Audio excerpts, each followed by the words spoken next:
Good morning, baseball fans, and welcome back to Dan's Vintage Baseball PC. Do not be fooled by that fancy name. It's just me and some friends talking about baseball cards. And today's cards are pretty exciting to finally do this show. I should mention that last February was Black History Month, and I did 3 shows. I did Roy Campanella, Monty Irvin, and Sam Jethro.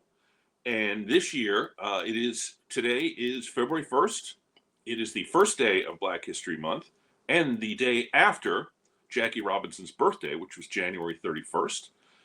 So I'm finally getting around to doing the Jackie Robinson show. And the reason is because I just didn't have the right guest before. So this guest, I met him at Strongsville, but actually had some really quality time to sit down at a table at Ash's dinner at the National and talk about cards and see some of the cards that he'd gotten, including some Jackie Robinson cards that we'll talk about. So let me bring him on right now. This is my guest for the Jackie Robinson show, Stephen. Good morning, sir. How are you? I'm very good, Dan. Thank you very much. I'm really looking forward to this. Well, I should say that I was kind of amazed at your what you ended up getting at last year's National, and that was kind of something that stuck in my head when I was thinking about shows to do and who to bring on. So you were first in line on the Jackie show. So thank you for coming on, sir. I appreciate that.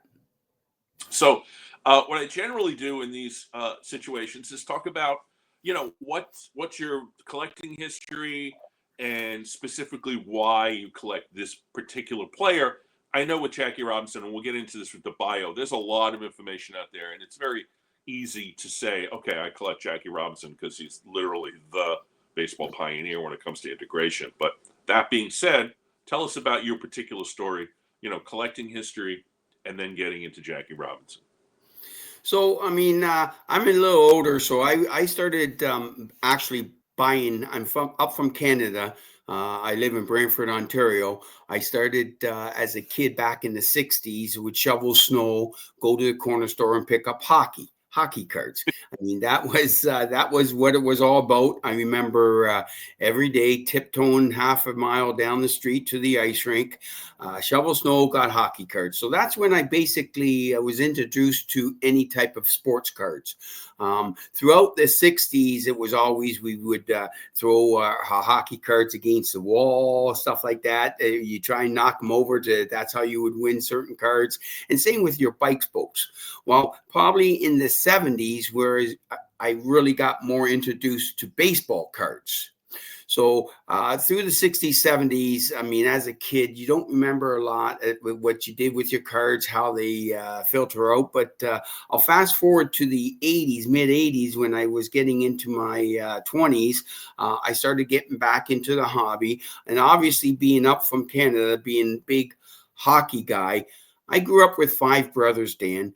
And we were about sports. And of course. Depending on the season. So when I talk about sports, we would play hockey. We would play when hockey was over, baseball would start. When baseball and basketball and football. I played lacrosse. I played soccer until we got to 10, 15 years old myself, when you had to narrow it down because you couldn't play a lot of the sports, like in the summer sports. I couldn't play soccer anymore because I focused on baseball. I'll use a flex here. I grew up playing baseball in Brantford with a fellow guy that is well known in the hockey world, and that is Wayne Gretzky. So I'm going to flex his name. Wayne was just a superior athlete to most of us, but that was when I got in my teens. Baseball was everything to me, more than hockey. So I get going from there. So in the 80s, started buying some cards, but I still focused mainly on hockey.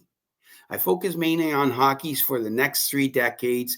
I came into it. I went out of it, depending on life. I started getting back into it more in the mid, like 2015, stuff like that.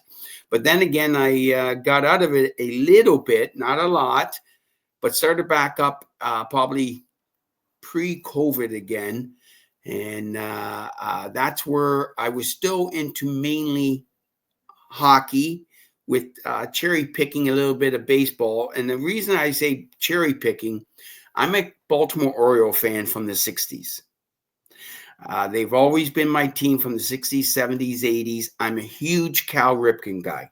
Interesting, because I was going to ask you, Canada didn't get their first baseball team, the Expos. I know you're not that close to Montreal. It's several hours away. Yes. Got the team in 69. Yes. Which I'm a little too young to remember, but you might not be. But then they got another team in 77 in Toronto, which you're actually fairly close to Toronto. That's correct. I do remember that. And those are pretty big historical moments for Canada. Did that affect your sort of interest in baseball, that now baseball had come to Canada? To be honest, I'll say no. Okay. Because if I'm honest, I mean, don't get me wrong. It was nice seeing that. We get to see a little bit more action, obviously more from a television point of view. But my love for baseball really started in probably around 9 or 10 years old. It really, baseball, even though I loved hockey, don't get me wrong, hockey was spectacular. I mean, I played football when I was 10 years old, little league football, and I used to get crunched all the time because I was one of the smaller guys. My brother was a coach, and then I got some stories when I'm sitting on the ground being ran over, how he'd be calling me names, telling me to get up and all this stuff. But when I look at it, baseball was something that was, from our family perspective, hockey was expensive. With the 6 boys, only my father working, my mother basically at home, mom and wife. We had making sure to take care of us 6 boys while dad was out working. Baseball was a way that in the summertime, it was easy to get out. Sports was a way like that. I mean, we played all sports like I had just spoken about. But hockey and baseball were the 2 main ones from the perspective of us participating. And it was so easy with baseball because all you needed was a glove, a bat and a ball, and compared to hockey where you would have to get all this extra equipment and all this stuff. And back then when I was growing up when I started playing team sports, a lot of times I would take the bus to go to the arena, or I would walk to the park to play baseball games. With the leagues I played, because I mean, again, I keep referring back to 6 boys, 1 vehicle, everyone's going everywhere. So sometimes it was difficult transportation wise. So in the summer was simpler with baseball. And that's where I started playing traveling baseball. And that's a lot where our love from baseball came as a family. So when the Expos and Blue Jays, don't get me wrong, they were big influences to our country, but baseball was just, I grew up, it was just something we did. There. Yeah. We just loved it. So and my team, the Baltimore Orioles, was from seeing them, how well a team they were back in the late 60s. And I'll be honest, I mean, I'm a Chicago Blackhawks fan from the 60s. I'm a Baltimore Orioles fan from the 60s. I think I might have fell in love with their emblems, right? How are you not rooting for Toronto, the Maple Leafs? I know. So it's funny. Yeah, well, it's crazy, but one of my older brothers was a Chicago fan. He's I think he was Detroit is right there. They're all around. So we had Maple Leaf fans, Chicago fans, and Boston fans, and Toronto fans. No one rooted for the Canadians except my father, and none of us had Detroit. I remember getting skates one Christmas that me and my 3 brothers each got a pair of skates of the color of our teams. Okay. Oh, that's so yeah. But baseball was and those Orioles. I could see you liking those Orioles teams because they were terrific teams. That yes. '66 World Series, '69, '70 champions, all that stuff. Yeah. And I should mention, I'll mention it right now. I am actually one of the 3 hosts. On February 11th, we are doing a live stream interview with Eddie Watt, who was the primary reliever on those Orioles teams in the 60s, 70s. So I'm pretty excited about that. But so I've been doing my research and reading a lot about that Orioles team. So I could see why you would be a big fan. Well, and the other thing is, I mean, it's when I actually start to think about it now, we were hockey, obviously, when I remember at a young age, 4, 5, 6, we would sit around Saturday nights, hockey night in Canada. Foster Hewitt would do the Maple Leaf games, and we sat all around there. I mean, the 72. Rooting against them, apparently. Well, depending which teams were playing, right? So obviously that big series in 72 with the Team Canada and Russia, the big Summit series was huge for us up here. Yep. But I don't know if it was the early 70s or mid 70s. We really became a baseball family. We did all sports. Hockey was super, but I think we really grew to love baseball as a family. My father was always coaching us in baseball in the 70s. My mother was a scorekeeper, and I think she was louder than anyone at the ballpark. I mean, no one got away with saying anything when she was sitting in her lawn chair keeping score.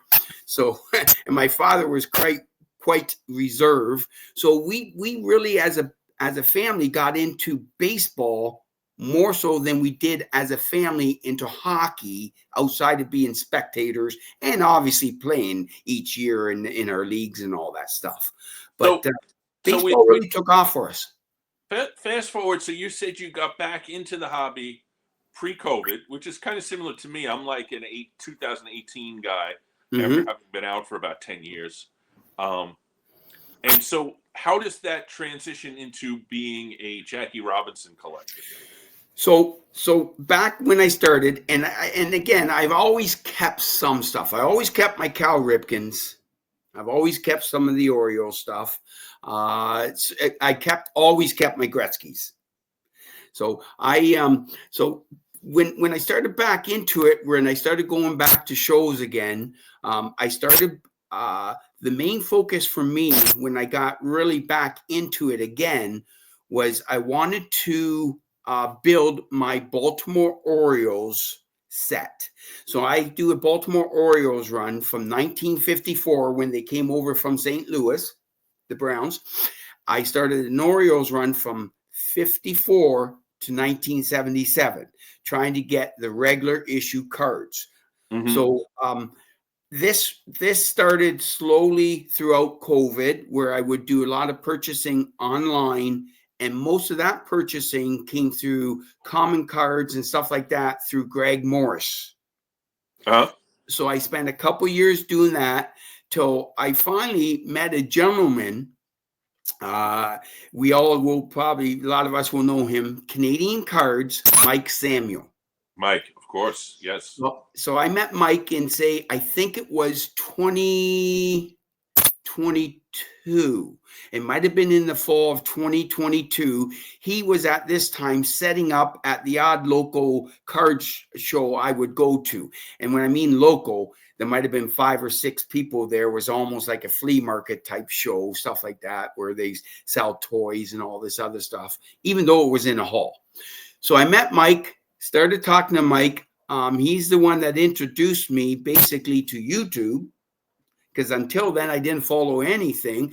He introduced me to YouTube, and I took his number down. He lived 30 minutes from me, started talking to him, started seeing him at the odd show, till the one time we said, hey, why don't, this is fast forwarding to 2023, after me picking up cards through eBay for the most times, and mainly Baltimore Orioles cards.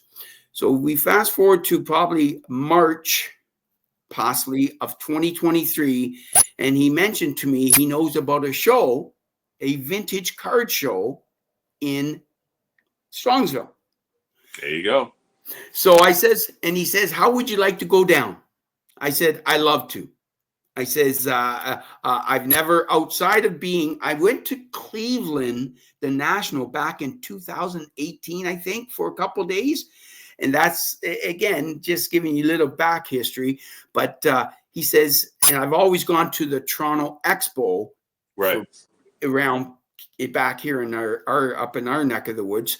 And he says, this is a vintage show, because I bought a few things off him vintage wise, like a Carlton Fisk for my son, because he's a Boston guy and stuff like that. And he says, hey, if you feel like it, let's go down and spend the weekend down there. And I says, absolutely. So this is where it all started for me, for Jackie Robinson. And I'll get into this story now. So we drive down there. We go in there, and I'll be very honest. I was like, it was like a culture shock for me, because it was all vintage. Now, I'm a guy, when I go to card shows, most of the stuff up here, most times are hockey and stuff like that. Now, I know when I went to Cleveland in 2018, I was just amazed at all the 1952 cards, the 53, all the Topps cards. It's like crazy what I seen, but it was something about Strongsville when I started picking up a lot of my Orioles cards.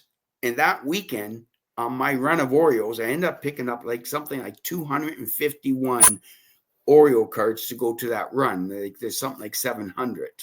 So that weekend was a weekend that Mike, he was been trying to put together the 49 Bowman set. Yep. So he, on the Friday, because it's Jackie Robinson weekend, or the day was that Friday or Saturday, Jackie Robinson day on the, I'm not sure. Yeah. And I believe that was the Saturday, but he picked up the 49 Bowman Jackie Robinson that day. And we all that night, we were talking about it and all this stuff. And after me seeing all this vintage and all this stuff, and we're talking about Jackie, and of course, everyone knows about Jackie Robinson, his story and what it means to, let's be in life in general. Yeah. So we're talking about it, and we kept going back the next day, Saturday, and we're looking at cards till finally Saturday night. After talking about it so much, I said to Mike, you know what? He says, I'm an Oriole guy. I got a ton of my Oriole cards. I got a ton of my Cal Ripken, because he's my number one guy. I says, I'm going to start. I want to start a run of someone vintage, older vintage. And I says, what better guy than to do it, Jackie? Of course. Yeah. Yep. So that was Saturday night. So when I went back Sunday morning for the last couple hours, Mike and I went downstairs into the show, because we were leaving sometime around noon Sunday. I says, I'm going to try and see if I can pick up a Jackie card. That's when I went down and picked up my first Jackie card. And that since then, of April 16th, I believe it was, 2023, is when I've been on a Jackie mission and have learned so much about it. I have picked up other things also, but my main focus within the last year, after the 2024, my main focus is Jackie Robinson. Well, I hope we will see you at Strongsville this year, because it's going to be a big deal. 100%, and it seems like it's going to, Dan, I'm not sure, but it seems like it's going to be double the amount of people from our community there than there was last year. Well, there's going to be some other special events that are not publicly announced yet. That's awesome. You will certainly learn about them and be invited. Oh yeah, I'm telling you, I haven't done anything. I've stopped going to little shows around here for a bit, because I want to save my money for Jackie. Well, I know what card, so we'll get into that in a little bit. So what I do generally in these shows is talk about the player a little bit. So, I don't know if we need to talk that much about Jackie Robinson's biography because it's pretty well known. He wrote an autobiography. There's many books about him. There's even a movie about him called 42. Yep. But the short story is he's born in Georgia. His family moves to Los Angeles. Yep. He attends high school in Los Angeles. He is a basketball star, a football star, a baseball star, and a track star. He goes to community college, then he goes to UCLA. Graduates with a degree from UCLA, standout sports star at UCLA. Joins the Army, spends 3 years in the Army, comes back and plays for the Kansas City Monarchs. That's correct. Gets scouted and ultimately signs with Branch Rickey, famously plays 1946 in Montreal. So I should say this, as a Canadian, one of the things that Rachel Robinson, his wife, talks about is how welcoming the people of Montreal were to them when they came in. What do we got? Yeah. And so one of the great things about that is that they have just such fond memories of how well they were treated in Montreal. That's correct. So, they were given nice lodgings. The people there were respectful and nice and all that stuff. So Rachel Robinson just speaks very, very highly of Montreal and the Canadiens. Yes. Stand out. They win the minor league World Series, and then he comes to the Dodgers the following year. So one of the things, and there it is. He plays 45 for the Kansas City Monarchs. Plays well, they only have stats for 34 games, but his numbers are outstanding. He's 375 batting average. Yes. I'm doing some research also on the 48 Indians, reading Luke Eplin's book, and we're going to be doing a show on that soon. And some of that covers the Jackie Robinson story a little bit because the Larry Doby is part of that correct. also. And the book talks about the scouting and how they went to different teams. The Rickey and some of the other teams went to see the players in the Negro Leagues. And Robinson stuck out for a number of reasons, one of which is that he was younger, that he was college educated, carried himself very well, and was going to be able to be the type of person that they needed to do integration. And of course, he was the perfect choice. Yep. And he also had to be a great baseball player. Yes. So one of the things that it struck me when I brought up these stats is how good of a baseball player he was. He didn't break in until the age of 28, but for like 6 or 7 seasons, he's one of the best players in Major League Baseball. He wins the 1949 Most Valuable Player Award. He batted 342. 42, interestingly enough, was his number, which is currently retired across Major League Baseball. So he has that 49 season, which is legendary. But also, there were seasons after that, like 51. Same thing. And the war, obviously war didn't exist in the 1950s, but looking back on Jackie Robinson's career sabermetrically, proves how good he actually was for that 4-year stretch where he leads the major leagues in WAR 3 out of the 4 seasons. So, but one of the things that Jackie Robinson dealt with, which doesn't get talked about enough, was the diabetes and ultimately the heart condition that ended his life in 1972 at the age of 53, I think. Yes, it was. Yes. Yeah, very sad. But Yes. in his post-playing days career, he was a civil rights pioneer, and certainly a pioneer that led to great number of amazing African American players. And if you look at the 1950s, in particular, you see the debut of Ernie Banks and Frank Robinson and Hank Aaron and of course Willie Mays. Those were all players who were sort of the second generation, and they came in and they're greatest, top line Hall of Famers. So the other thing that he did, and it was right before he died, was to talk about how African Americans were not fairly represented in the upper echelon of Major League Baseball, that being front office and managerial. He did not live to see it, but a few years after those statements, Frank Robinson became the first African American manager, and that that is almost directly attributable to Jackie Robinson. Absolutely. Having that be his last, sadly. His. Is that my phone? I don't think that's my phone. I'm sorry. It's okay. But his his last crusade, so to speak, was to get African Americans fairly represented in the front office and in managerial. And whether that's true to this day, I'm not sure, but it's a different story. Anyway, so that's it's still a fight. Career. Yeah. In a very small nutshell. It's a lot more to talk about, but I would, I'll link down to the books that exist and 42 the movie, which was pretty well done. And then so next up is of course the cards. We start with mine, which Hey Dan. Yeah. Can I make one reference to the everything that you said? From the fact, and you're so right about Jackie's wife Rachel, what she thought of Montreal and Canada, even Jackie to that point, Yes. just the welcoming for the most part, just on the street itself of where they lived, how they just continued to circle them and talk to.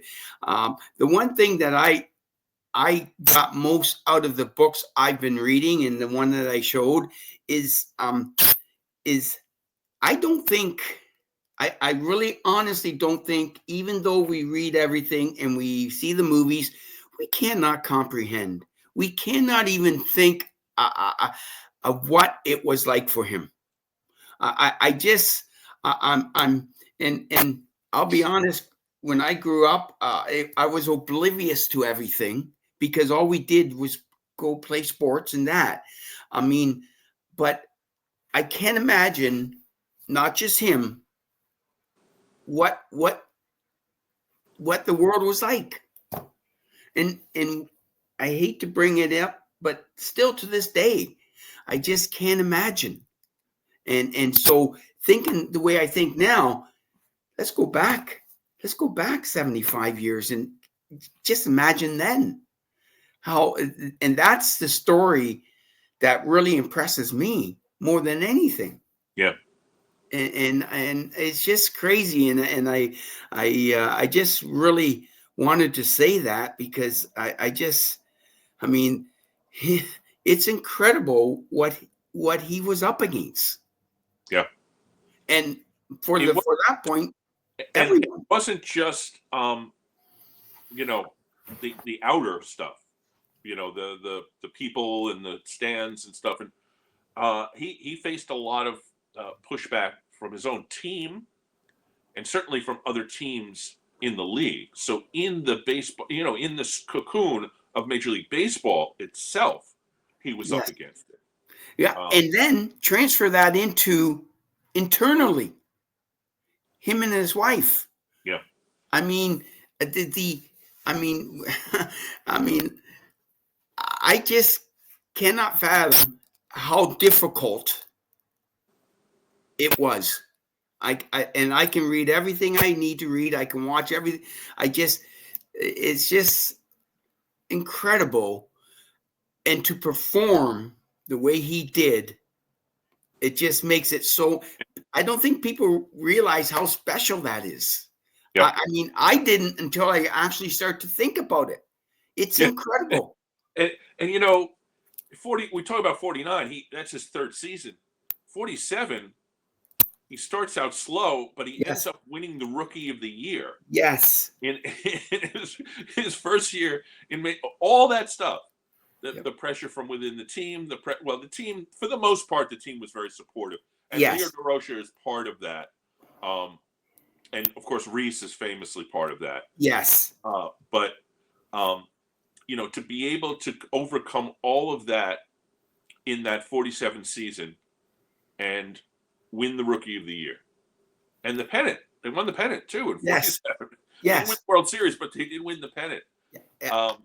I should mention also that Jackie Robinson appeared in, we could look at the numbers, but 47, 49, 52, 53, 55, 56 World Series. How many is that? 7? he's in the World Series virtually Six, every 7 year. times, yes.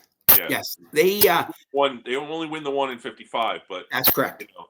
there was some heartbreakers along the way, Yes. particularly 52, which I've done a deep dive in. Yes. So I think one of the reasons why his cards are so expensive, and the cards themselves are iconic. Yes. And it's hard to sort of, express this to non-baseball card people. But, I look at that 1950 Bowman card, and we'll get to your example. You have a better example, certainly. But just if you look at that picture, it's, it's iconic. He's swinging. Yes. It's in Ebbets Field. You got the grass behind him. You've got the dirt, and you get the stands, and it's a majestic type of swing. And I just adore that card. And will I upgrade someday? I don't know. Somebody on Twitter reached out to me via direct message, a music person, and said they were friends with an 80-year-old man in New Jersey who had a whole bunch of 1950 Bowman cards, but they were all had been taped together and taped to a wall, so they all had what you can see on that card.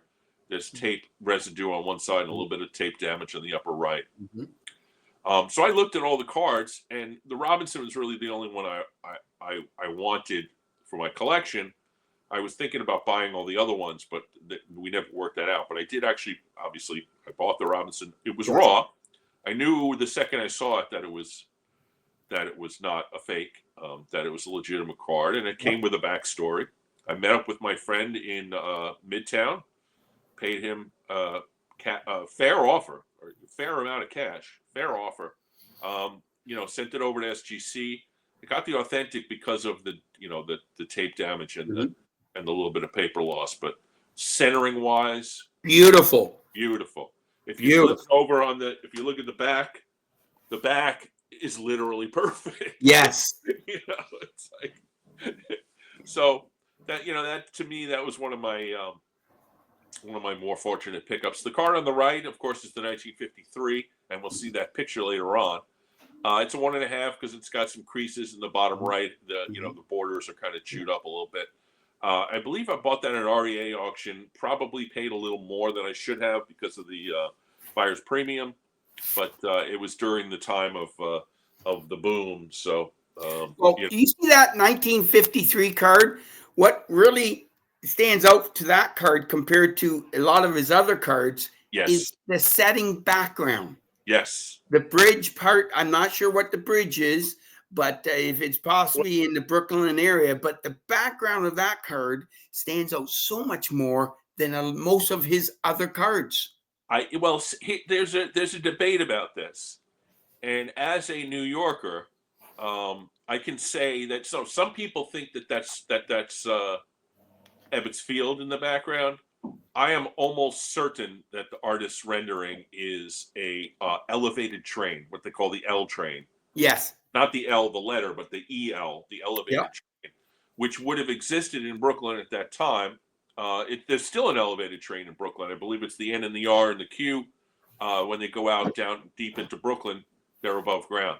I'm pretty sure that's what that is. And, the green is not, they weren't painted green. That's a green that's sort of metal. Was it copper or whatever? Not copper. They wouldn't make copper in the steel or whatever. It sort of turns green from weathering. But so that's what I'm pretty sure that's what that is in the background. But that's a great point because there's been debate over the years over what that is in the background. But as a New Yorker, I can say pretty surely that it's an L. Nice. The L train. Yeah.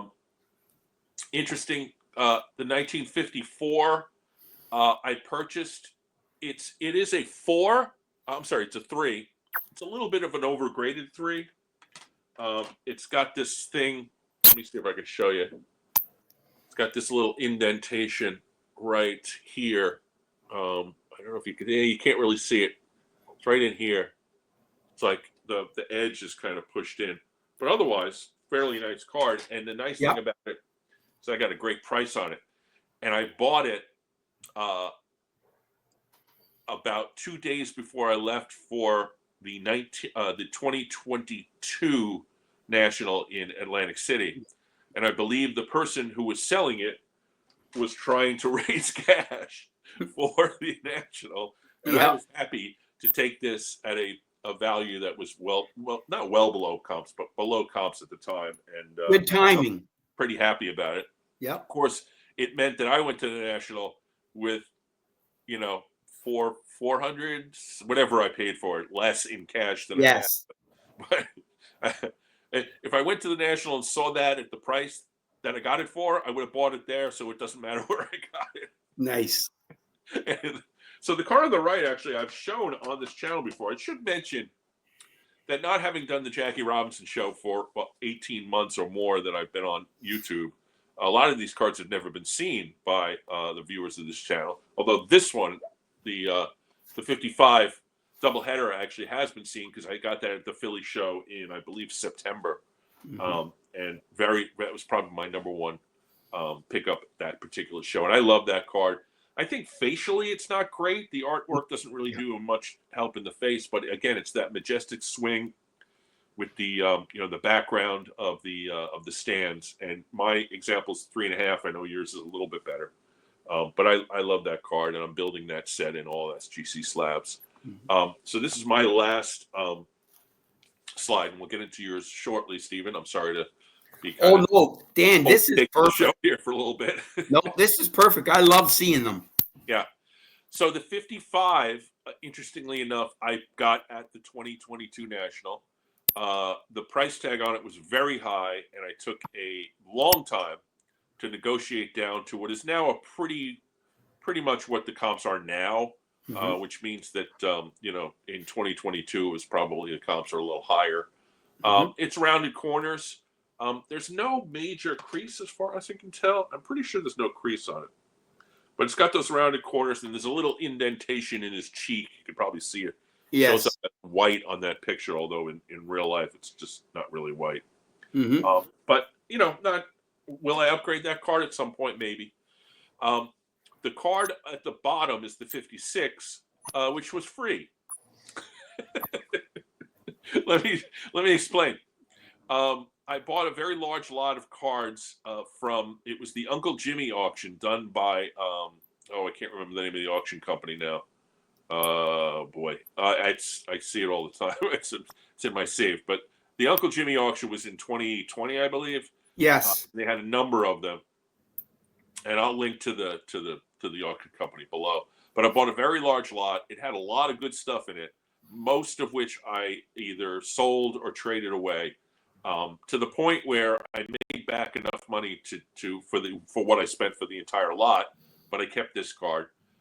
As you can see, it's pretty wildly off center. It's almost to the point of being miscut, top to bottom. But the back, let me show you the back.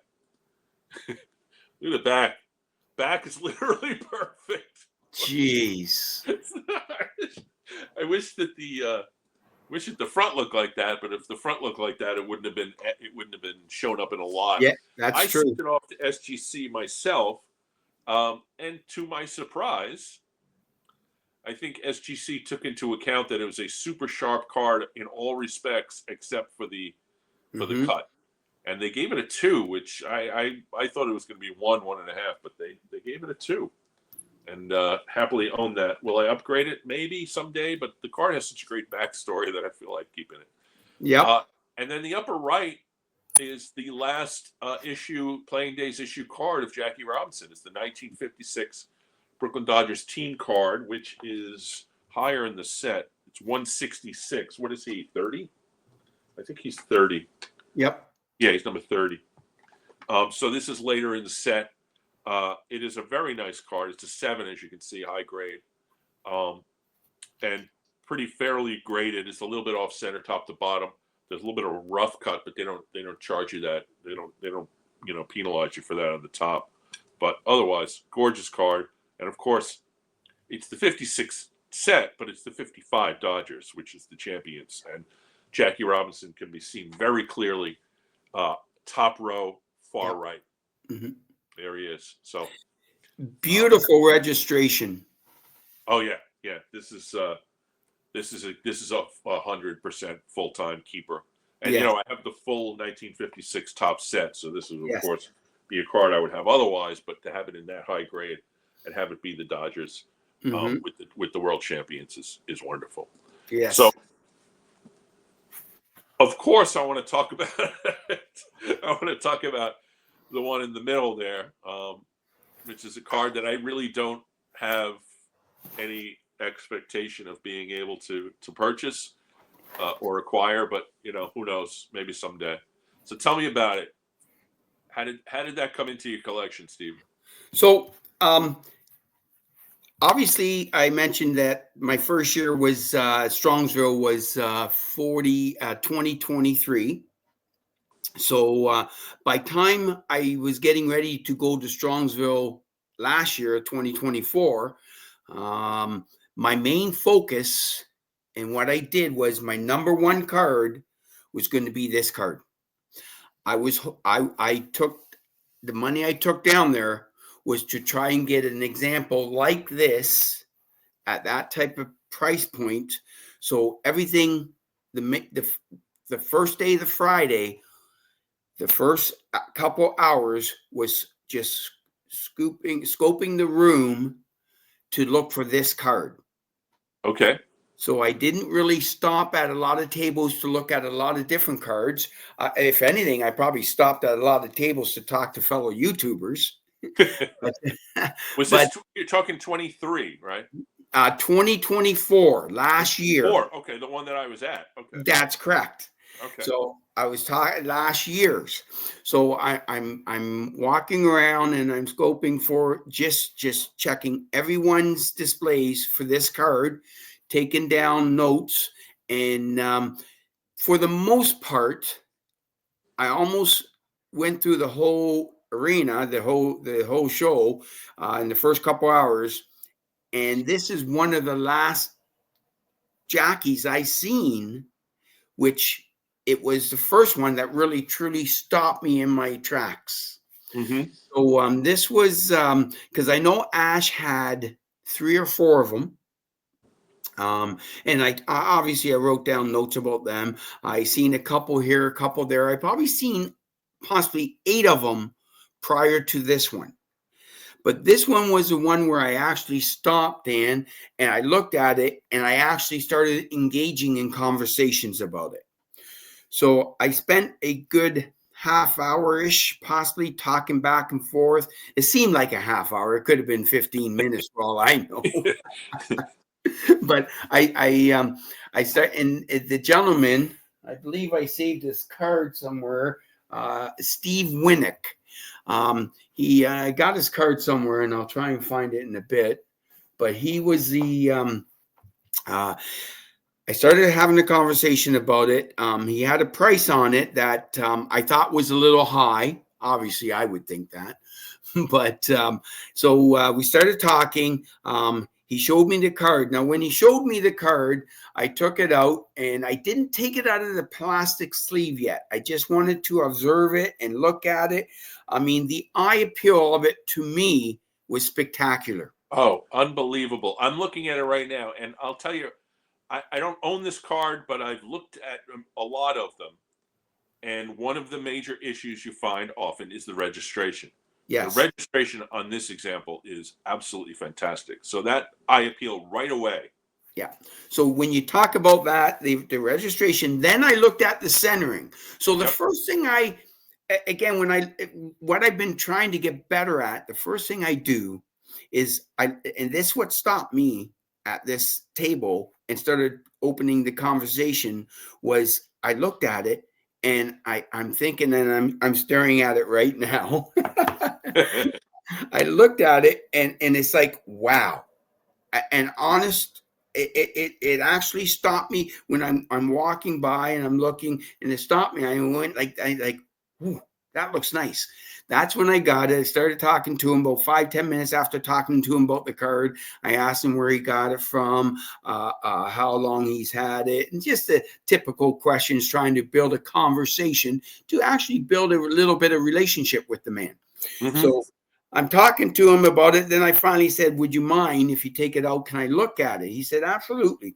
So he passed it over to me. Now he had it wrapped in a plastic sleeve, not the regular ones, but something that obviously would protect it. And he had a price on it. And and I'm looking at it. I did not take it out of the sleeve at this time. So I'm looking at it, and I'm trying to do my best to make sure that I see everything. So I go back and forth with the card. I look at the front. I look at the back. It looks super clean. I mean, again, let's remember that it's a 2.5. So obviously it's not perfect. But to me, it looked perfect from what I've seen so far to this point. And I'll be honest, I've done a lot of looking in VCP and all this stuff, and I see looking at 1s and 1.5s and 2s and 2 and up to 3s.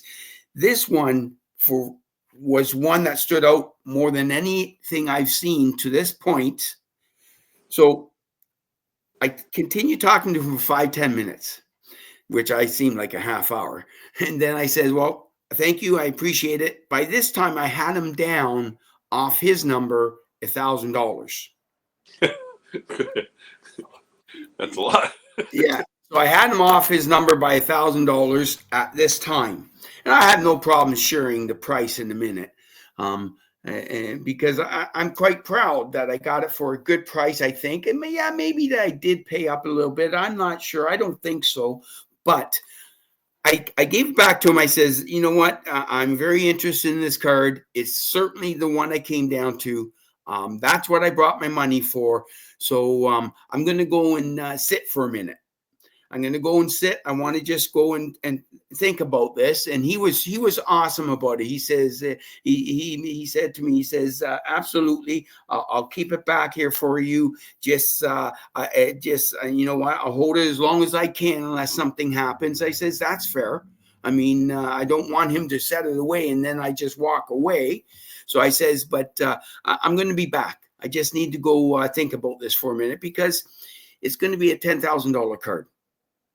Well, let me ask you a question. You know, the talk in the YouTube community over the last year or so has been the random number that somebody in a grading company put on that card is in many respects not an accurate representation of what the card really is worth intrinsically.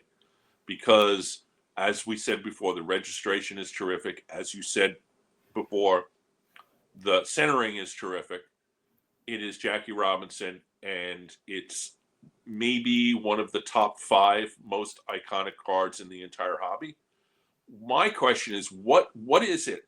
And you said it isn't perfect. Yeah, of course, no 1949 Leaf is going to be perfect. But what is it that you believe is the reason why some guy in a grading company put 2.5 on that card? I believe, and I believe what happens with the grading is it becomes, the eye appeal gives it a little bit better grade, but everything's robotic. You have your grading systems. Can't have this, can't have that, can't have this. It's got to be this center, that centering.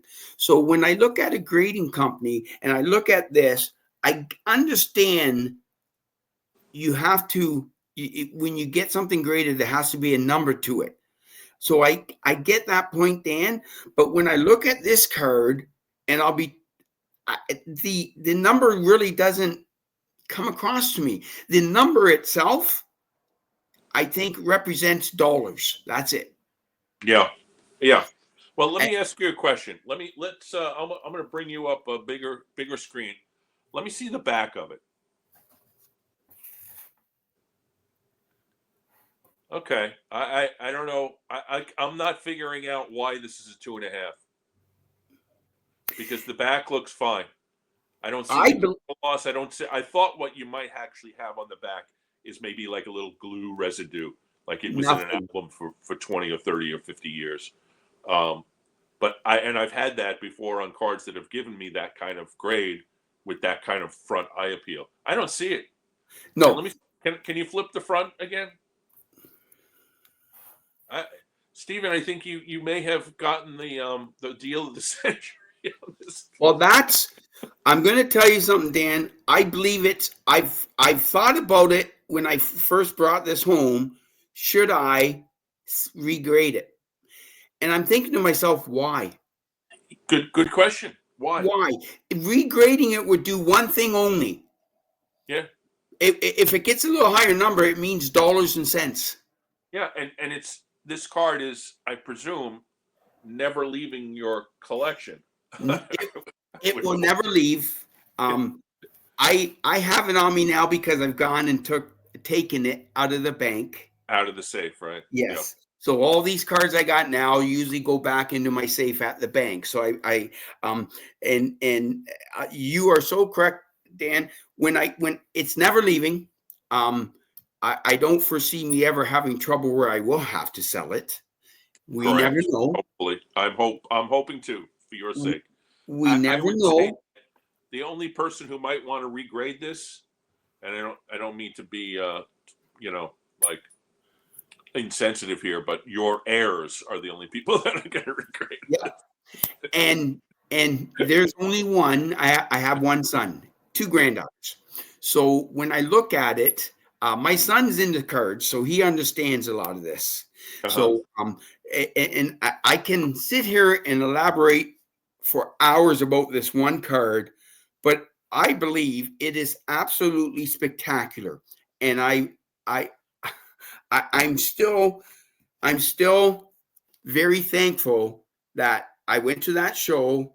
I talked to this fella and we worked it out. So I'm going to go back to this. Okay. So we part, Dan. And basically not we part, but I go, I leave and I go sit outside in the corridor of the arena. And I sit on the bench because by this time I'm thinking, my wife knew what I was going for. My wife knew exactly roughly what I was taking.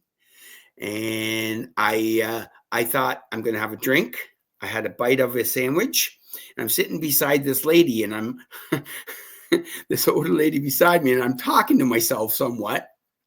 And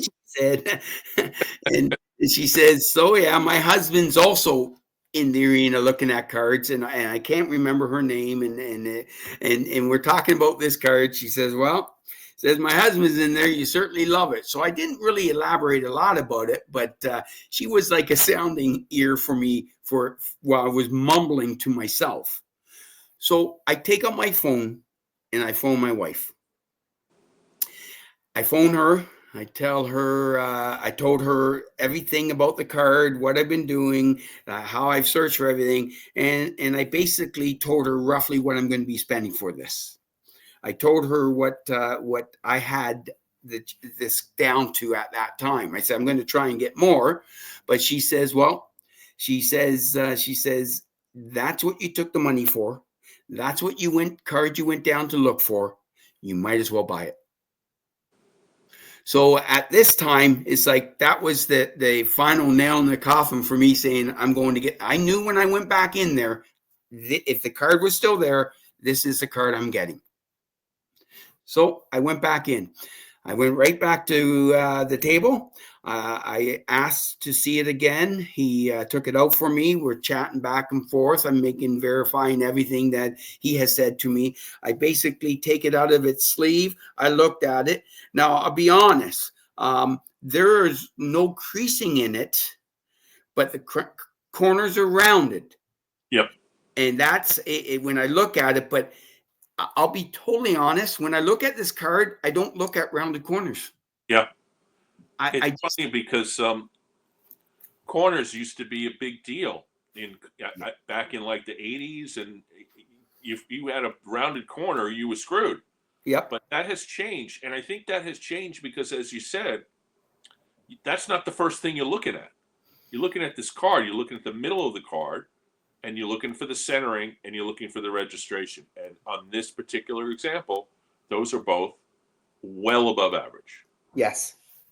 And that's the main focus when I took it out was to make sure I couldn't, not only by eye, I use my my loop to make sure I couldn't see any crease that might have been. I'm not worrying about the rounded corners because when you get rounded corners, it looks like they're almost wrinkled sometimes.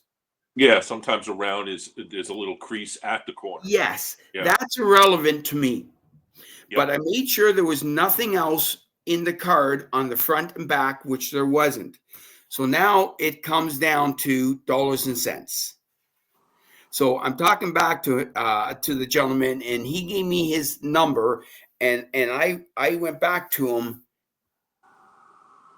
He gave me 11,000. I went back to him. I says, I think the best I really can do is 10. So he looked at me, and we hummed and hawed, and I was prepared to go 11 if I needed to. I know it was a little bit on the higher side, I thought, but the card's spectacular. I went down there. That's the card I wanted. That's what the money I took for. So I said before he could even respond back to me, I says, I'll tell you what, why don't you meet me halfway? And he put his hand out, said, deal. Yeah. So I ended up getting it halfway. I got it for 10.5. I think it's money well spent because it's a beautiful card. It's exactly what I was looking for. And I think it's spectacular, Dan.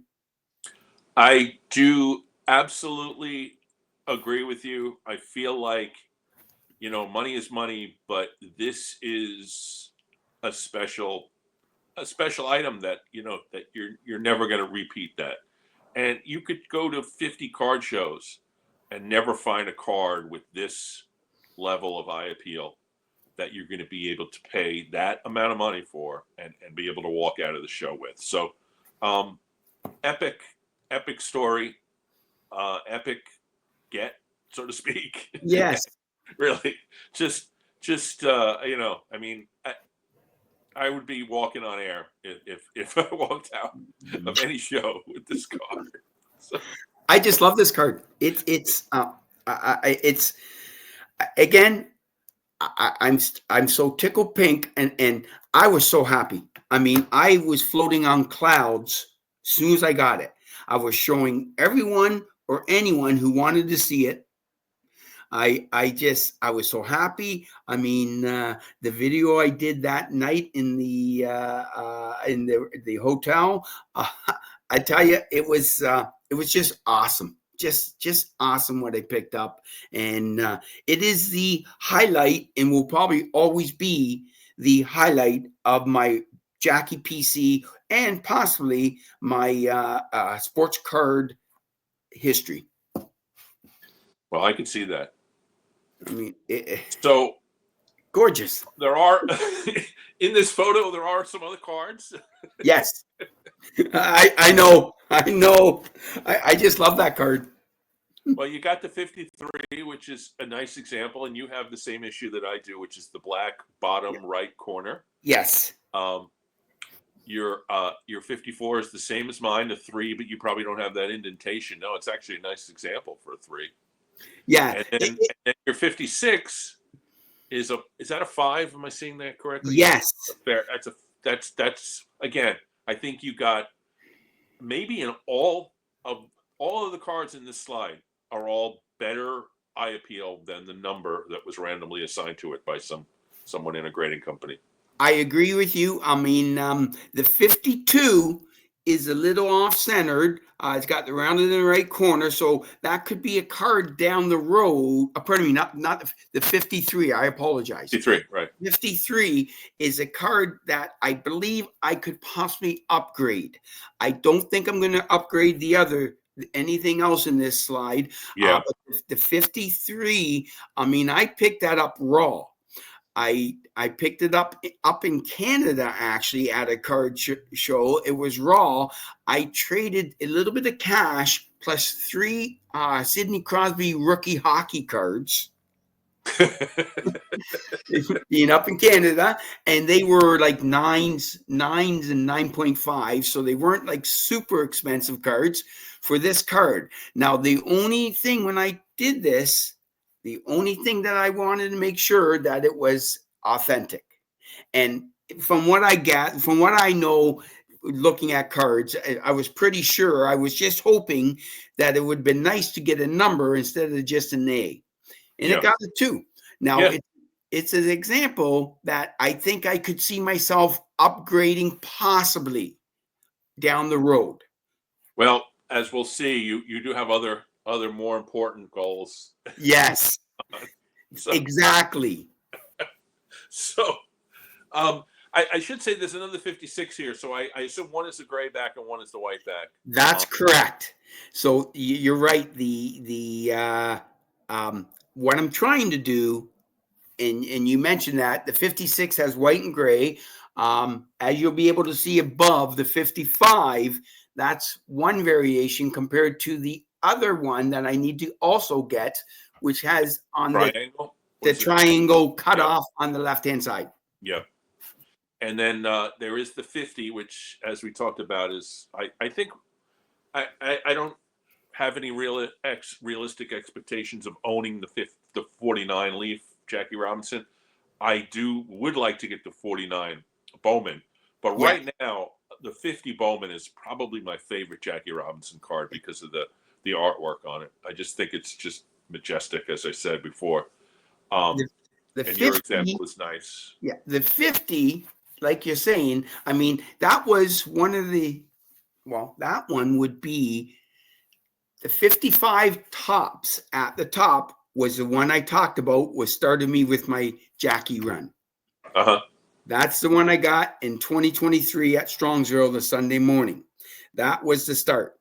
So a month later, Mike Samuel talked to me. Hey, Stephen, there's a show in Pittsburgh, Monroeville, I believe it is. Monroeville, yes. Yeah. He says, hey, what do you think we get up early in the morning, like at 3:30, take off, be down there by 8:39, 10 or whatever, and we'll go to the show and drive back home. I said, I'm in. You're in. I'm in. So this is a month after picking up my first Jackie. So that's where I got that 50 Bowman. So just a beautiful pickup. Of course, the card in this slide that sticks out to me is the upper right, which is the Bond bread. Yeah, it's I am a big fan of the Bond bread cards. I do not have a Jackie Robinson, but I do have Joe DiMaggio, and a card which I've shown on this channel, and I do have the highest graded example of Bob Feller of the those cards, which is another card that I've shown on this channel, and a card that I got at the 2024 National from Ash, actually.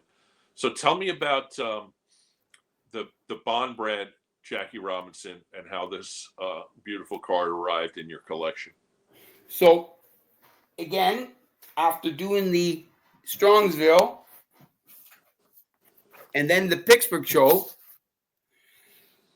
go throughout the summer of 2023, and we just not much going on through the summer. I'll go to the odd show around here, nothing much. But then I noticed through watching videos the big show they have in Philadelphia. Oh, yeah. So I'm figuring a couple weeks before the Philly show in September of 2023, I'm talking with the wife, hey, would you mind if I end up taking off going to Philly for the weekend? Which she had no problems with. So I'm thinking to myself, okay, and this is going back to 2023. Right. And after going to Strongsville, my very first Strongsville, picking up my first Jackie, going to Pittsburgh, picking up my first Bowman, my second Jackie, which is the Bowman 1950. So she says, absolutely no problems. And by this time, she's all in with everything I do. And we're a partnership. I mean, it's incredible. I've been married for 45 years. So it's it makes it a little easier at times. So congratulations. Thank you. So I take off and go to Philly. So I'm there for the Friday. I get in my hotel room, pack everything in there, and I head over to the Philly show. Never been there. I'm by myself.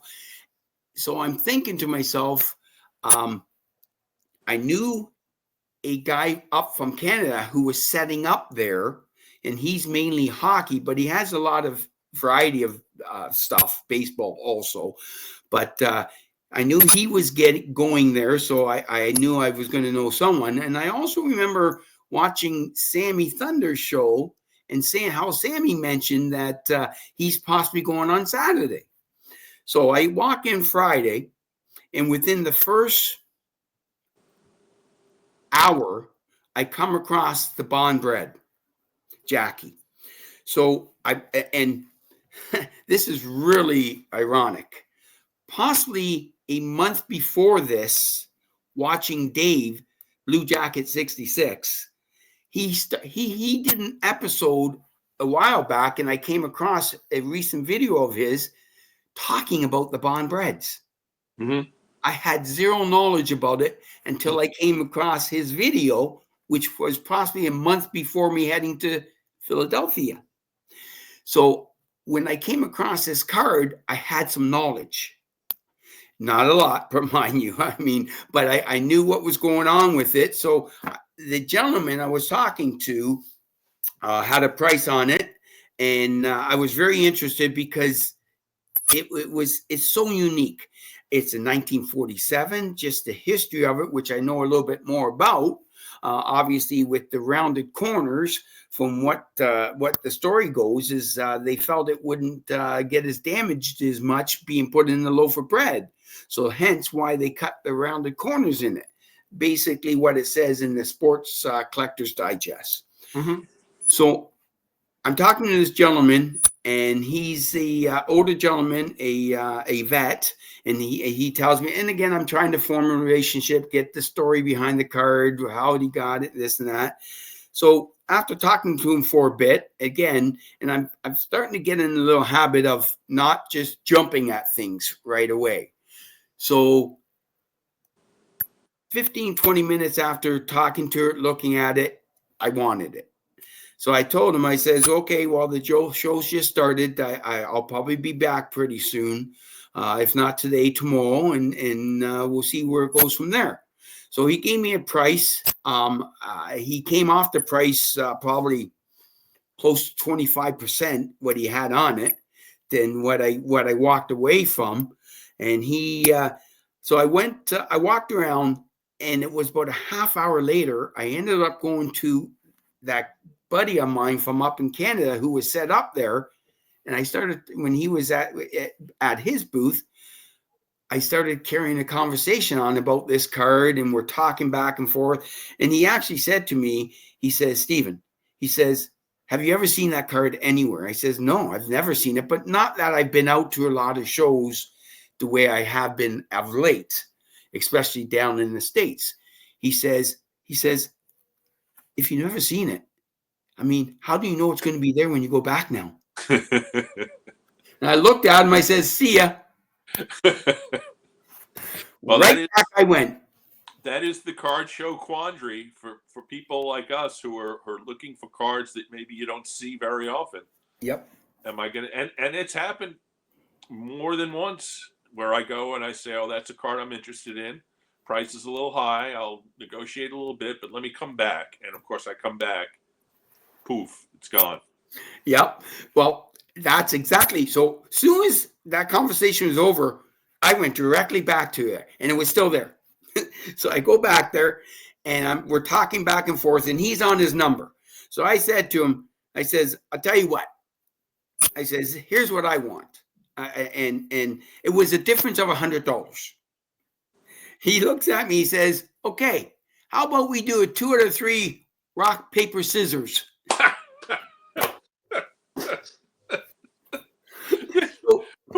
Do you know the name of the dealer? Honest to gosh, I don't. I've seen him the last time. I've seen him somewhere else also. Because I know a few different dealers who do that, but I can't say for sure. Honest to gosh, I can't find his card. He was such a wonderful man. I saw him at the National. I talked to him at the National in Cleveland this past year. But we did rock, paper, scissors for $100. He won 2-0. So it cost me an extra $100. Oh, well. But I'm telling you, this card is priceless. Again, similar to the Leaf, this card is probably the second one on my favorite cards I have in my PC, certainly in my Jackie PC. It's just a incredible card that you just don't see too often. Yep. And the story behind it, Dan, I'm telling you the story behind it, and I'll say it is really. There's still a lot of question marks to this. This with the other the way they talk about the sports star subjects with the square edges, and then when you talk about the run of the run of 12 bond bred exhibit type cards, I guess. So there's so many still dark corners, but this one is for real. That's the one thing I'm very happy with. 100%. And there we could do a whole show on bond bred because of all the different issues with it, and this, especially Jackie Robinson has multiple cards. Yes. But this is the flagship card, and this is legit. So we're gonna go. Oh boy, we're an hour and 11 minutes in. So sorry, pal. All right, so here, this is the oddball screen. We got the blue tint. Yes. We got the Burke Ross. I should say that is the what is it? Golden stamp. Yep. It's a golden stamp from inside of the book. Yes. They also grade the card on the outside of the book, which honestly I think is kind of a cheat because it's not really a card. No. Price wise, you can get a cheap one price wise. Yes. The 49 Bowman I want to talk about, and then the two on the right we can talk about afterwards because I know they're recent pickups.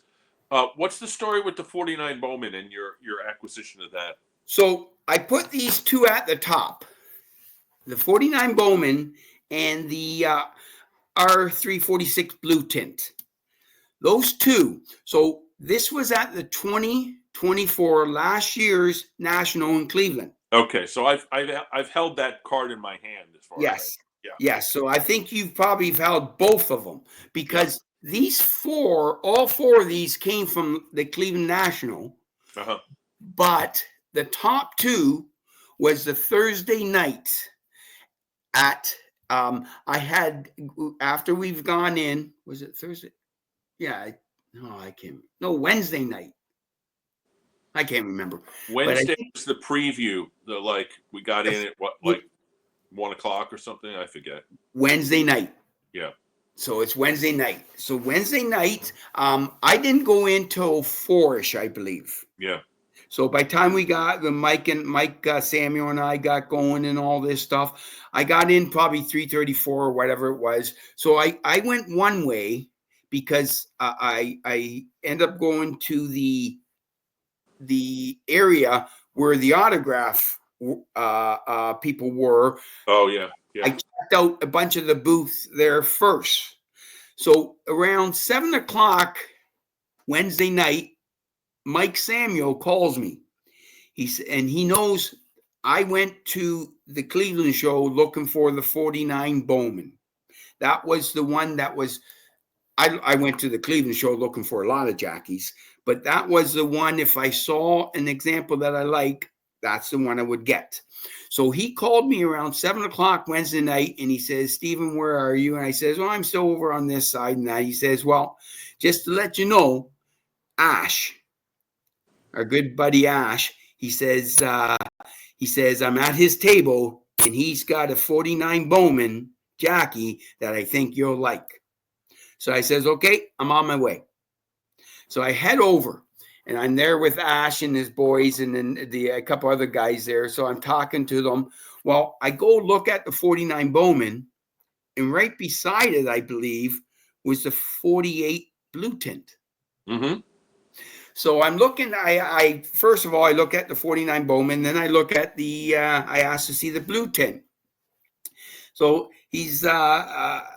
I'm looking at them both, and Of course, I want them. That goes without saying.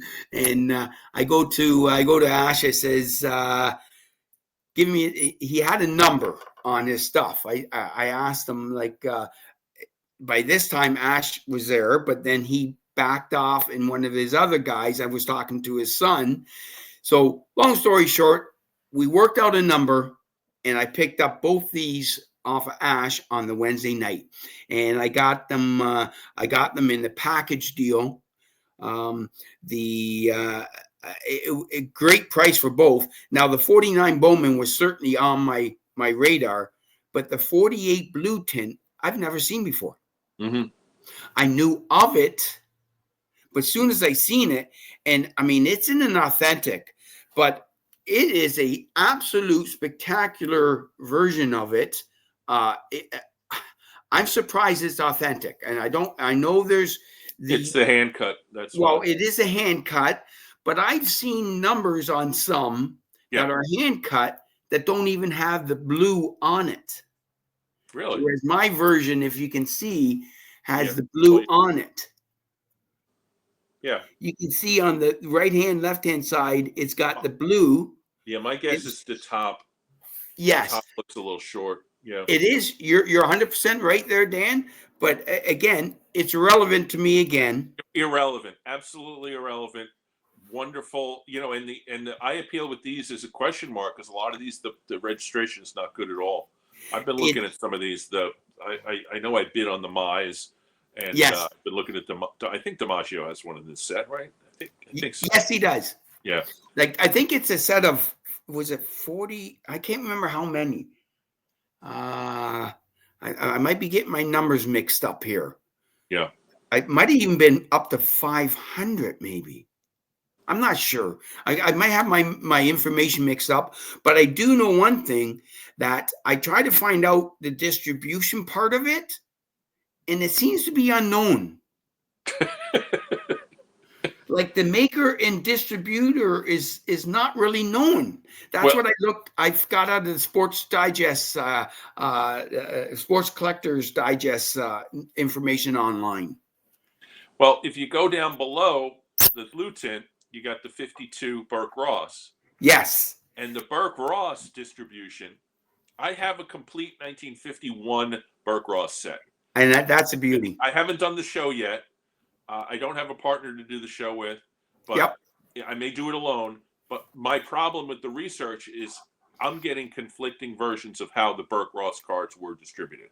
And that's another thing I agree with about popcorn and shows and all this kind of stuff. But that's not even, it's people are guessing. So I'm still doing research on that. But the 52 set, I will never own the 52 Burke Ross set, because it has Mantle and Mays and Jackie.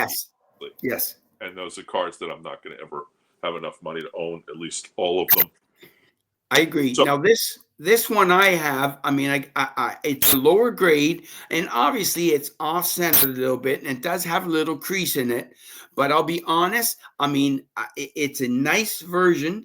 It's a clean version from the perspective of being a clarity. Like, the registration is not bad. And the registration on Burke Ross cards generally is not their strong point. Let's put it that way. And this is a picture that's on other photographs and card. Yeah. It's a fantastic picture. Yes. So I mean, this again is similar to my 1953 tops, that down the road may be a possibility to upgrade. Not necessarily, but a possibility. So, So I got this also, along with the golden stamps beside it, at the Cleveland National this year. Well, you did some yeoman's work with your Jackie collection. I got many more from that show. Which night was the night where we sat together at the Ash dinner? Friday night was when we sat together. Okay, so you probably hadn't gotten. I hadn't gotten the bottom two yet. Okay. The bottom two. All right, I did not hold those, but I definitely held I know I held the 49. I remember that. Yes. So basically, I believe the the Friday night, the top two you might have held, and it might have held this Star Cal decals. I'm not Yeah, sure if I got that the Saturday or not. We'll get to that. Yep. So on the right, we're time wise, we're going a little long here, but I'm sorry, my friend. that's okay. The two, I know those are recent pickups because you showed them to me. The one on the top, just briefly explain to me what that card is. So that is the here there. No, that's just that is the 1955 All-American Sports Club. It was basically through their. Again, I'm trying to get the information. It's a hand cut one. There was that's the one that has. There's 500 of them, I believe. I tried to find some information on that. But both these, the 55 All-American Sports Club, and it's a beautiful sample. I mean, yeah, I'm very got a 6 on it, and it's a deserved 6. Oh, it is super clean. Yep. And it's just a gorgeous example of it. It's just beautiful thing. So I picked that one up. Plus the one below it, the 1951 Topps teams, and that's again. I saw your 56 Brooklyn Dodgers one. I haven't got yet, but that's one on my radar. But the Topps team one is just spectacular. Yeah, I mean, I look at it. It's fairly well centered. It's in the 3, but again, irrelevant to me. But it's a really nice picture, and there's Jackie. On this one right here, you can see him right on the edge again. Yep. There, and it's just a beautiful example. These two came to me. I was working on this since late October last year. Darren from Returning to Collecting, he texted me the one day back in October, and we were chit-chatting. He says he knows a gentleman on the West Coast in Canada, British Columbia, that he's bought cards from before, and he knows he's got some Jackie stuff. Would it be okay if he give him my number? I said, absolutely. This gentleman reached out for me. We looked at these couple cards. We worked out a deal back in November, the 1st of November. Unfortunately, our country went on strike. Postal strike. So for 2 months-ish, I said, hang on to them. We worked out a deal. I says, when the strike's over and I know everything's good, so back after Christmas, fast forward, strike's over, this and that. I reached out to him in the 1st of January. A week later, I got these two in my hands, and it's the start of my 2025 Jackie Robinson run. Yeah, we a group of buddies, card buddies that I have, we did a Secret Santa this year. We've done it before, but we did a special one this year. And our friend Sean is from Toronto, and yes, he didn't get his, but he joined the Zoom event anyway. But I know he ultimately did get it, thankfully. But they're beauties. So we got we talked about the 55 doubleheader, which where'd you get that, guy? I got this also at the Cleveland National. Oh, I got this on the Saturday morning. Oh, I think I got the Spawn. There was a guy, he was in, I would say he was sort of halfway in between where Ash was and where like the SGC booth was. That section there, which had a lot of vintage people. He had a whole lineup of these, all pretty nice mid-grades. I bought the Spawn at a really good price, and he even negotiated with me. I started out saying, I'm willing in my head, I'm willing to pay this, but let me see if I can negotiate below that. And I actually did. So that was good. And I think he did have the Jackie. So I think that's I don't think I got it from that one because I think I got mine closer to the PSA booth. Okay. Like a couple rows over from the PSA booth. And the story behind the Saturday morning purchases I made, I had Orlando and John, Wade Boggs fan, go with me to when I picked up my last 3 or 4 cards, that they were all basically shopped out of what they needed, and we were just hanging out. I was good. I mentioned to them that we're leaving Saturday afternoon, and they said, "Hey, love to come with you." And it was so nice having them there with me because of from talking and support. Because I had about 4 or 5 cards. Yeah, maybe 4 that were still on my list to purchase, such as the Burke Ross, the Golden Stamps, this double header. Oh, yeah. And I believe, I'm not sure if I got the sports cow on the Friday or Saturday, but they were there with all the stuff that I purchased then. And that double header was the Saturday morning, and it was funny how that one worked out because I was looking at that the night before with John Wade Boggs fan. Okay. So briefly, we got one more slide after this, but I know that there's an indication on this StarCal decal, which you think is pretty unique. Yes. So this StarCal, and what I'm curious about more, that I could use a lot of help from the community. If you look at my version there, on the right-hand side, you see a gray circle with a blue star.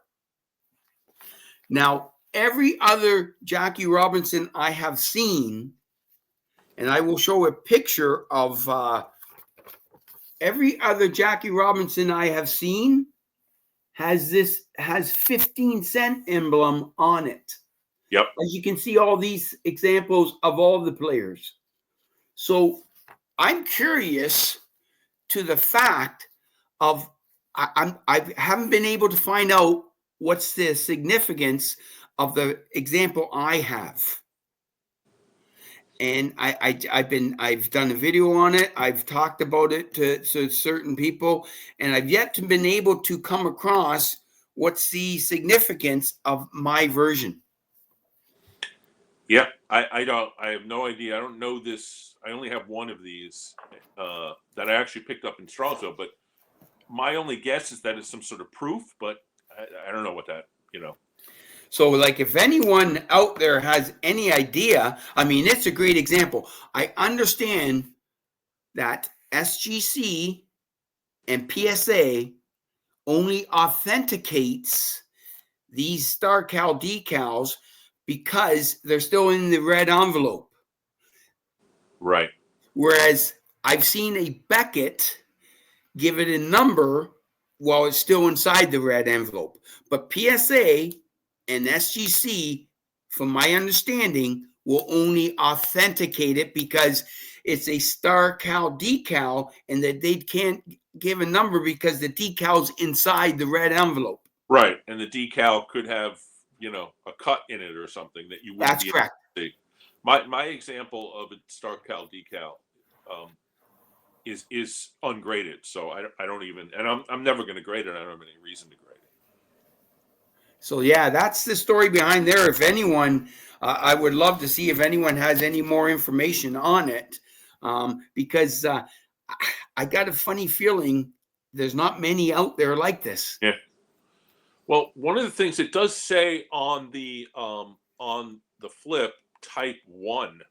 So type 1 is the individual players. There's also the star decals, type 2, which has 2 players. 2 players, right. Yep. And I've yet to get the Jackie one on that. Okay. But that's on my list. Who's he with? I think it's Campanella. Oh. I think. I may be wrong. Make it more expensive. I'm drawing a blank right now. If he was I'm with drawing a blank. Billy Cox, it would be a little easier. Like, I'm really drawing a blank. Let me see if I can see a picture of it. If he was with Carl Spooner, it would be a lot cheaper. Well, I can't remember. Maybe I'm hoping I'm hoping I'm right, to tell you the truth, because it'd be awesome to have Campanella on with him. Honestly, the best combination would be Campanella and Reese, but Yes. So I have to again. I can't. I'm drawing a blank. I'm sorry, Dan, but there is one I'm going to get. I'll look it up. Yep. So this is our last slide, and you got two cards. They're not cards. They're photos. One's a type 2, one's a type 1. The one on the left is it's the photo from his 1953 Topps. That's correct. There's no subway behind him, though. No, there ain't. So it's actually this version is the Peter Stein photograph. Barney Stein photograph. It's a type 2 because this is the 53 Topps image, but it was reprinted obviously in the 1970s. Right. But it's such a beautiful looking, and it's clean. I picked this one up from our vintage oddball Rick. Yes. So I picked this up in the Cleveland 2024 National when I arranged with him beforehand, and I picked it up off of him when he was moving some of his stuff. I bought a card from him too in that scenario, but awesome. Wasn't Jackie Robinson. No, anyway, it was a crackjack card. But that being said, now the one on the right, I did a little research into this. There's another photograph of the team just sitting. This is 1956 starting lineup for the World Series.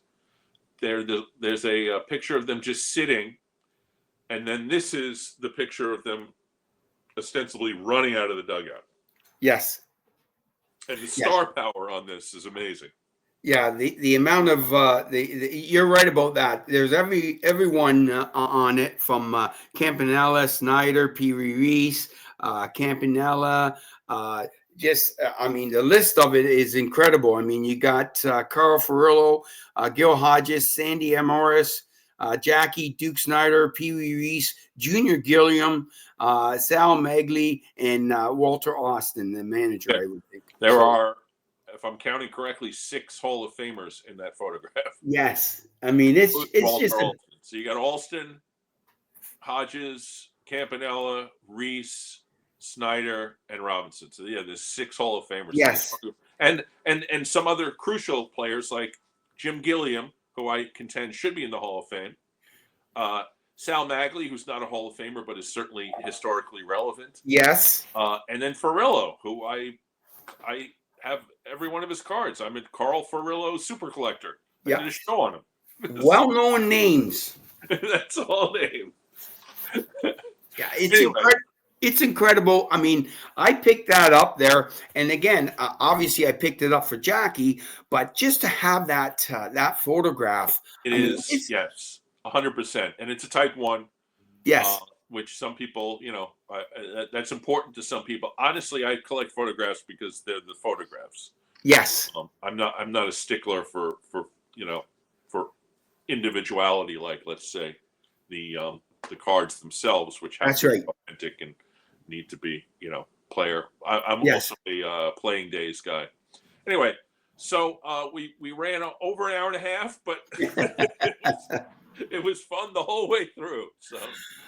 You know what? I could go on forever, Dan. I just love this stuff. I love the community. My viewers appreciate that segment where we talked about your purchase of the 49 Leaf card at Strongsville. To me, is priceless and a just epic story. And I congratulate you, sir, for not only your eye, which that card is eye appeal is off the charts, as they say, but also your way about going about purchasing it and calling your wife and talking to people and taking some time and getting to know the dealer a little bit and all that stuff is golden. I mean, that to me, that's the way you conduct yourself at a card show. And I wish more people were like you, sir, when it comes to the idea of purchasing a card of that nature, which is now, like you said, a cornerstone, maybe not only of your Jackie collection, but of your sports cards collection as a whole. Yes, Dan, thank you very much. I mean, I'm so thankful that I have the opportunity to be able to have such a hobby that I really have a lot of passion with. And what's more important than that, and the cards are beautiful, don't get me wrong, but the friendships that I have built with this community, how people text me and tell me about stuff, and the communication from all over the United States, from California, from the East Coast, West Coast, North, South. I mean, it is incredible the friends that I have made through this community, and because we share a common goal, and it's just wonderful. I mean, I couldn't be happier. I couldn't agree with you more. And Strongsville this year is going to be, as we talked about off camera, twice as many people will be there from YouTube, and we've got some special events prepared that aren't announced yet, but will be announced shortly. And we've got some things that I'm really looking forward to. So that's going to be an event that is not to be missed. So really looking forward to that this year, and of course seeing you, sir, and having a chance to sit down and chat and see what you're doing card wise. And like you said, it's about the cards, but it's all in many ways more about the friendships, and I do appreciate yours. Well, thank you, Dan. I mean, this is really giving me the opportunity to really bond our friendship too. I mean, we did have a good chat at Ash's, at that table at Ash's party, but outside of that, a little bit of a few texts. But I believe going forward, I mean, we're going to be talking a lot more. I hope so. And with that, I'm going to close out this episode and tell the viewers that we've got this is going to air to. I'm going to post this today. Saturday, February 1st. I've got a live stream tomorrow night. It's the Four Collectors live stream. Yes. At 9:00 Eastern. I hope you will join us, and many of my other viewers will join us. And then we'll be there. There will be a very, very special announcement to open the show, which I'm Nice. really happy about. And so, and then I've got a whole bunch of other stuff coming up. It's just February is going to be pretty banner time for the channel. So you're the first show of the channel. So Stephen, again, thank you so much for bringing on your cards and talking, and really appreciate you coming along. So thank you very much. And viewers, we will see you again next week.